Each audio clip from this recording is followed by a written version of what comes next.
অভিনেতা রিয়াজকে আমি বড্ড সম্মান করি, বাট ব্যক্তিগত রিয়াজকে সত্যি আমি ঘৃণা করি। অভিনেতা রিয়াজ তার ব্যক্তিগত কারণে সে হারায় গেল বার থেকে।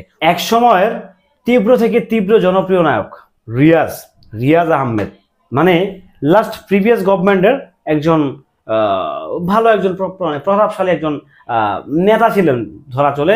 উনি হচ্ছে কক্সবাজারকে ইউরোপ বানিয়ে দিয়েছে। সেই রিয়াজ আহমেদের সোনালী অতীত আসলে কেমন ছিল, ওনার ক্যারিয়ারে যে কতগুলো সুপারহিট সিনেমা আছে যা বলার বাহিরে, অগণিত সিনেমা আছে রিয়াজ আহমেদের ক্যারিয়ারে। হ্যালো এভরিওয়ান, আসসালামু আলাইকুম, শিমুল আছি আপনাদের সঙ্গে। রিয়াজ আহমেদ এই নামটা একটা সময় সুশীলদের জন্য, ম্যাস অডিয়েন্সের জন্য একটা পরিচিত ব্যক্তি ছিলেন। রিয়াজ, নায়ক রিয়াজের কথা বলছি, আমি রিয়াজ ভাইয়ের কথা বলছি। উনি কিন্তু এক সময় একটা ফেমাস ব্যক্তি ছিলেন, ফেমাস মানে বিশাল আকারের ফেমাস ছিলেন। বাট ওনার কিছু কার্যকলাপে উনি এতটাই নিন্দনীয় ব্যক্তি হয়ে গেছেন যে উনি একজনকে তেল মারতে গিয়ে এমন তেল মারা বেড়ে দিয়েছে যে রীতিমতো নিজেই ট্রোল হয়ে গেছে। ওকে, উনি হেলিকপ্টার দিয়ে এসে উনি হচ্ছে চট্টগ্রামকে ইউরোপ বানিয়ে দিয়েছে।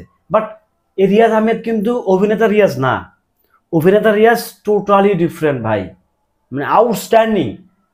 মানে অভিনেতা, মানে অভিনয় ভালো বোঝে কিন্তু রিয়াজ ভাই, বেশ মানে একদম সাবলীল অভিনয় করে, মানে একদম পাগলামি সাগলামি নাই কিন্তু, মানে থাকে না একটা ওরকম কিছু নাই কিন্তু, তার ওরকম অ্যাক্টিভনেস ছিল না।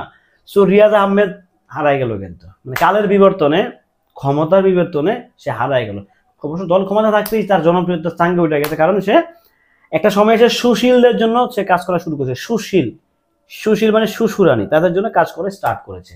দেন এই যে ম্যাস অডিয়েন্স, গার্মেন্টস বলেন, চা স্টলের দোকানদার বলেন, যে ম্যাচ যে অডিয়েন্স সেটা সে হারায় ফেলেছে। সো সেটা হারায় ফেলার কারণে কিন্তু কি রিয়াজের যে জনপ্রিয়তা সেটা ঠাস করে ড্রপ হয়ে গেছে, ঠাস করে ড্রপ হয়ে গেছে। মানে আপার ক্লাসের অডিয়েন্সের জন্য সে কাজ করতে গিয়ে তার যে মিডল ক্লাস, লোয়ার ক্লাস, যে মানে লোয়ার ক্লাস যে অডিয়েন্সগুলো আছে তাদের কথা সে ভুলে গেছে। সো আপার ক্লাসের যে কন্টেন্ট, লোয়ার ক্লাস আর মিডল ক্লাসের কন্টেন্ট কিন্তু এক না। সো উনি যখন আপার ক্লাসের কিনে কন্টেন্ট দিতে শুরু করলেন, ওনার সেই সময় বাংলাদেশে আপার ক্লাসের সিনেমা চলার মতো কোনো স্পেস ছিল না, একমাত্র বলাকা আর মধুমিতা ছাড়া কোনো বাংলাদেশের কোনো স্পটই ছিল না। সো দুইটা দিয়ে আপনি কত টাকায় ব্যয় করতে পারবেন? তখন কিন্তু টিল না বাংলাদেশে প্রায় 800-র উপরে সিনেমা হল। ওকে, সো সেই রিয়াজ কিন্তু গায়েব হয়ে গেছে। অথচ অভিনেতা রিয়াজ, তার ভিতরে কতগুলো মেধা ছিল, সে যে কি পরিমাণ জনপ্রিয় নায়ক ছিল সেটা আসলে আমার নতুন করে বলার ফলে কিছু নাই, সিরিয়াসলি। তো সেই রিয়াজ কিন্তু আসলে কোথায় চলে গেল, হারায় গেল। বিভিন্ন ব্যক্তিকে অপমান করে, বিভিন্ন দেশের জনপ্রিয় তারকাদেরকে অপমান করে, ছোট করে, নেগলেক্ট করে কথা বলে সে আজকে কোথায়, মানে আউট অফ ওয়ার্ল্ড, মানে বাংলাদেশ থেকে মানে মুভি ইয়ে থেকে সে ছেড়ে গেল। তার আর কোনো মার্কেটে ভ্যালু নাই। কারণ ভাই, আপনি যখন একজনকে অপমান করবেন, আপনি টেনশন নেবেন না যে আপনি খুব সম্মান পাবেন, আপনিও ডে বাই ডে অপমানিত হবেন। সিরিয়াস ব্যাপার এটা, সিরিয়াস, একটা সিলি ম্যাটার, এটা সিরিয়াস না, সিলি ম্যাটার। তো সেই জায়গা থেকে রিয়াজ আহমেদের সেই যে সোনালী অতীত, এই যে রিয়াজ আহমেদ, এই যে রিয়াজ, নায়ক রিয়াজ, তার যে একটা ফ্লো ছিল, শাবনূর, পপি, মৌসুমী, পূর্ণিমা, দেন অনেক নায়কের সাথে সে অভিনয় করেছে, অনেক নায়কের সাথে অভিনয় করেছে, যে মান্না ভাইয়ের সাথে মেবি হয় নাই, তাছাড়া শাকিল, দেন হচ্ছে ফেরদৌস, তারপর হচ্ছে সাকিব, তার মানে একের পর এক বিভিন্ন বড় বড় নায়কের সাথে কিন্তু সে রোটেশনলি কাজ করে গেছিল। ওকে, তো সেই রিয়াজ হঠাৎ করে একটা দলীয় চাটুকারি করতে গিয়ে তার ক্যারিয়ারটা খেয়ে দিল, সিম্পল ম্যাটার।